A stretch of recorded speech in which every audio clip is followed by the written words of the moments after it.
Hello, I'm Shiver and I'm here for GosuGamers, of course, in the Dota Asia Championship. I'm sitting here together with Dread from Hellraisers. Dread, how are you doing today? I'm doing great, thank you. Nice to meet you. Nice to meet you too. Thank you for taking the interview, of course. And this is your first time in China, I believe? No, this is actually my third time, but 2 times before was really long time ago. It was in 2009 and 2010. Well, and Dota and teams overall changed pretty much since then. So basically, I think I came here like first time. Okay, and I mean in regards of, well, that many years ago, like 5 years ago, how much does the tournament that you were attending then changed compared to now, like in terms of setup and scale?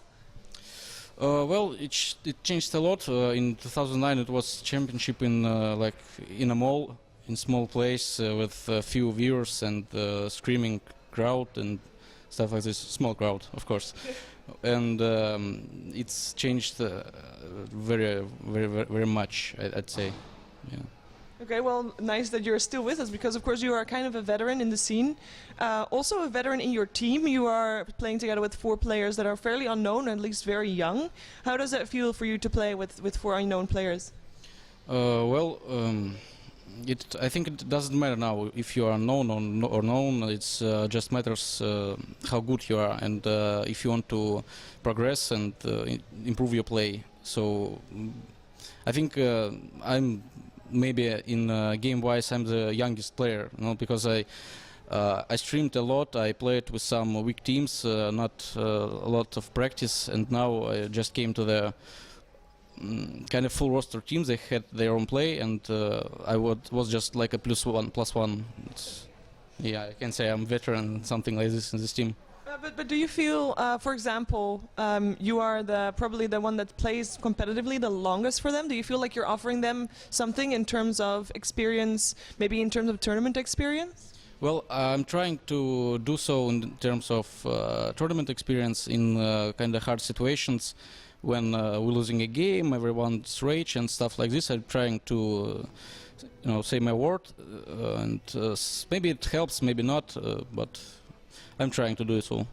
Okay, for example, for Starladder, it didn't really go that great. It was the first time that Hellraisers actually was on a stage with the team that they had, of course, with the stand-in, so that wasn't great. Could you tell me what happened at Starladder? Like, what went wrong? What was the biggest thing? Well, actually, I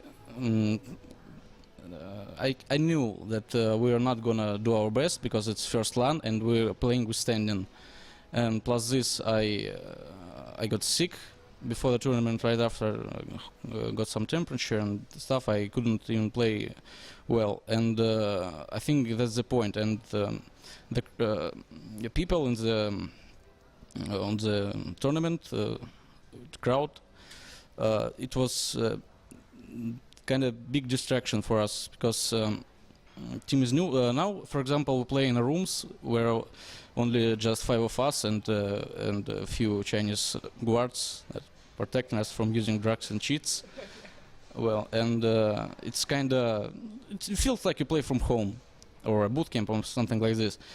And there on LAN, it's really different. It's really different because you can't focus on the game if you don't have experience. You focus on the crowd and on the photographs and stuff like this, and it's really bad for new team. I think that this Starladder experience was really nice for us. First tournament, guys could think what they made wrong, what they are focusing at, what they were focusing at, and I don't know, stuff like this. Yeah, do you think that Starladder also then has the desired effect? Because, well, Starladder is, in terms of LAN, in terms of audience, well, there's not going to be... It's a lot smaller than, for example, DAC, and you're doing really well with your team, so it looks like you're definitely going to be in the top 12. For now, you're 7 and 6 in the group stages, of course. I mean, it still can go either way, but let's, stay positive. And you're going to be on stage. How do you think your team will handle that? Do you think the Starladder preparation was enough? Because there's a lot of people in that stadium. Well, maybe it's not enough, but still it's something, because as I said, teammates can think that they can just ignore this, and how they can ignore this, how can they handle it. So obviously it's not enough, one LAN for a new team, and it was like 4 games on the stage. It's nothing, but it's something at least, so it's good. Definitely true. And of course, I mean, you are from the CIS community. You are one of the best known personalities, I would like to say. I think that's correct to say. Not only for your playing, but also for your streaming and for your casting as well.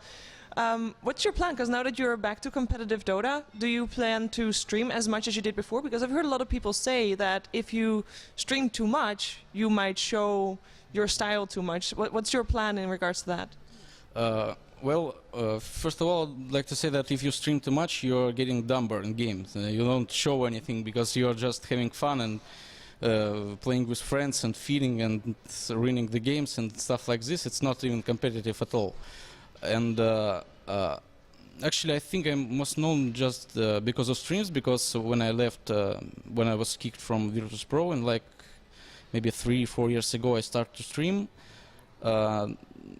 Not playing in big teams, just streaming, and I think then the audience was growing, and just now I think I finally find a team for myself where can I compete with maybe not top tier, but still with good teams, and it's really great, I think. And I'd like to stream more, but a lot of time going for practice, for boot camping, traveling and stuff like this. So I'm trying to stream as much as I can, but still. But competitive play comes first. Yeah, sure. Yes, and of course well, for this tournament, I mean, you're saying you're not a tier 1 team, but this is a mini international, so for this tournament, definitely you deserve to be here. AK, you are a tier 1 team in that regard. So did you expect to be qualifying? Of course, the qualifiers happened a while ago already, even before Starladder. Were you expecting to qualify? Well, actually not. There was really a lot of experienced teams, and I will lie if I say I was surprised about we qualified, but it was really hard. Let's say it was terribly hard. But the point is that we went through winner brackets. We not played a lot of games, so we can do a lot of mistakes, and we obviously can do a lot of mistakes because we are newbies. Actually, in this kind of, we're not stable, I'd say. Yeah, and it was well. Do you feel you're stable now? I just I can say a lot of things about these qualifiers, but I don't know if it's required, because we just played against Pierre a few times and won Empire. Oh no, and the first game against Virtus Pro. So it's just 3 teams, and anything can happen. Dota is becoming some random stuff like crits. You know. Do you feel like, compared to your play at the qualifiers, do you feel like you're a lot more stable now? Did you do anything special, like to prepare for this tournament, for example? Well, we didn't prepare something. We knew that we were gonna come to China and there were gonna be their own meta. We just need to adapt to their meta, and it was really hard at first, like 3, 4, 5 games against Chinese. They picked just SF, going mecha, and killing everything you have on the map. Yeah. And it was really hard. But now I think we're more stable. Yeah. Definitely. And for your games, do you feel like, if this is a new meta per tournament, do you feel like the necessity for a coach is then needed, because you have a lot of information to process? There's 3 games going on at the same time, and as you say, the meta keeps evolving. But you can't watch all the games because you're preparing for your own matches. Do you feel like you would be missing a coach? Like that would be a big help, or is that not needed? I think it's going to be a big help, really. For example, at this tournament, we have enough time to watch ourselves some games and prepare. Basically, we're playing a game, going to a room and watching our opponents' games, Dota buffs and stuff like this for like 2 hours until next game. So with coach it's going to be really easier, and he can solve you know, hard situations in team were not going so well, you know, personalities can stack and well, and yeah, it's really boosts team, I think. Well, perhaps we'll see something of a coach for Hellraisers in the future. Well, maybe, I don't know. We'll see. We'll see, indeed. Of course, I wish you good luck in the rest of the tournament. Thank you for taking this interview. Do you have any shout-outs to your Western fans? Because I do know you have Western fans. Any shout-outs and plugins, perhaps, for sponsors? Well, yeah, first of all, shout out, guys. I hope you are, as you said, existing. And, of course, shout out to Kinguin and Twitch. Thank you. Thank you.